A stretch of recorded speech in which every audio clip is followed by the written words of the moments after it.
adanya polemik nasab ini kan dulunya itu bukan disebabkan oleh tesis ilmiah Kiai Imaduddin Usman Al-Bantani, tapi karena adanya, kalau kata pribumi atau ungkapan pribumi itu dibilang rasis, lalu bagaimana nasibnya orang yang sering bicara ahwal. Jadi sebagaimana kita lihat selama ini, akhir-akhir ini, perkembangan tentang polemik nasab Alawi itu ada yang membuat framing atau penggiringan opini bahwa seolah-olah ungkapan pribumi itu adalah ungkapan rasis. Lalu bagaimana jika para habaib itu bilang ahwal kepada orang-orang di luar klan mereka? Sama saja rasisnya. Ini kalau kita mau melihat tentang rasis yang sebenarnya. Tapi dalam konteks pribumi di sini sebenarnya itu tidak rasis. Karena yang namanya pribumi itu adalah orang yang asli Indonesia, orang asli Nusantara, meskipun dulunya juga pendatang juga.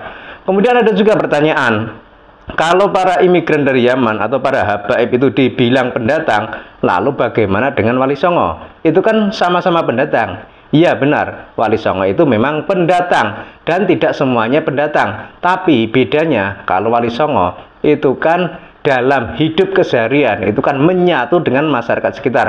Kemudian dalam hal pernikahan mereka juga menikah dengan orang-orang pribumi Nusantara. Kemudian lahirlah anak-anak dari Wali Songo tersebut. Maka anak-anak tersebut adalah anak-anak pribumi Nusantara.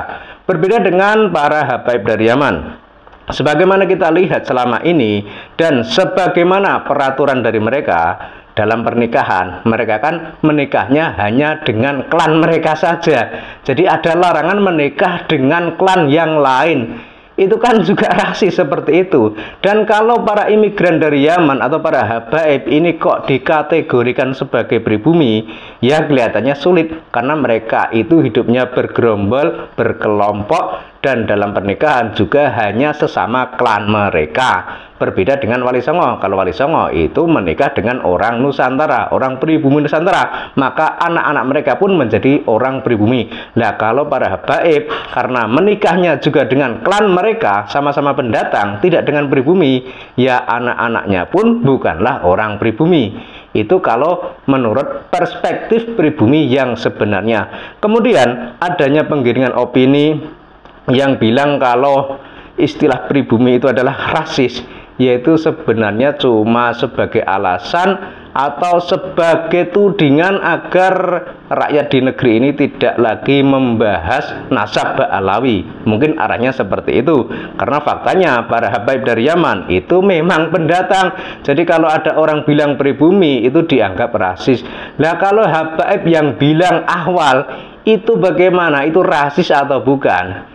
Jadi ini hanya sebagai anu saja ya, sebagai apa ya, ilustrasi saja. Karena kalau kita mencermati secara cermat dan secara bijak, adanya polemik nasab ini kan dulunya itu bukan disebabkan oleh tesis ilmiah Kiai Imaduddin Usman Al-Bantani, tapi karena adanya kelakuan dari beberapa oknum habib yang mengaku sebagai cucu Nabi, yang mengaku sebagai dzurriyyah Nabi, tapi dalam keseharian, dalam kelakuan itu banyak sekali yang bertentangan dengan ajaran Kanjeng Nabi.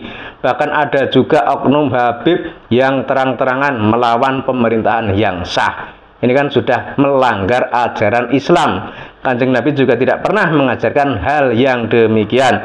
Kemudian ada juga oknum habib yang sampai dicium kakinya dan kelihatan bangga. Ini kan bukan cerminan akhlakul karimah sang Nabi. Kanjeng Nabi itu sangat welas asih, sangat rendah hati, tidak suka dipuja, tidak suka disanjung, tapi justru malah menghormati orang yang menghormati beliau.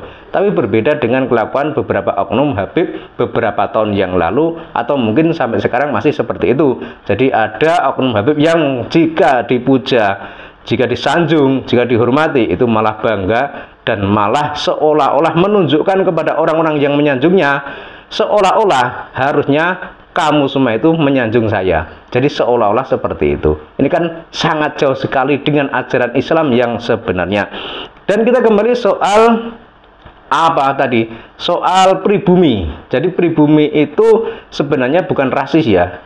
Karena kalau misalkan para habaib dari Yaman itu tidak suka dengan sebutan pribumi, ya harusnya mereka itu bisa merubah sikap dalam cara hidupnya, dalam pergaulannya, itu harusnya bisa menyesuaikan atau bisa beradaptasi dengan penduduk di negeri ini.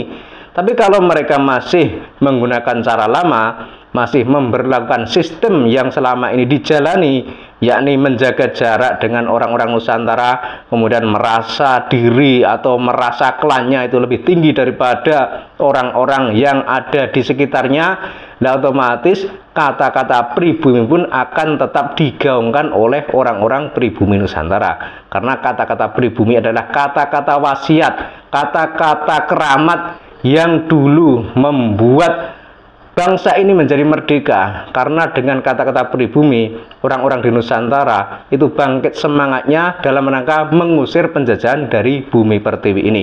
Jadi jangan sampai orang-orang imigran dari Yaman atau para habaib dari Yaman cuma dengan kata-kata pribumi saja menganggap semua itu adalah rasis. Karena kalau kita mencari rasisnya di mana, ya kita tengok saja bagaimana para habaib ini bilang kepada orang di luar klan mereka dengan sebutan ahwal.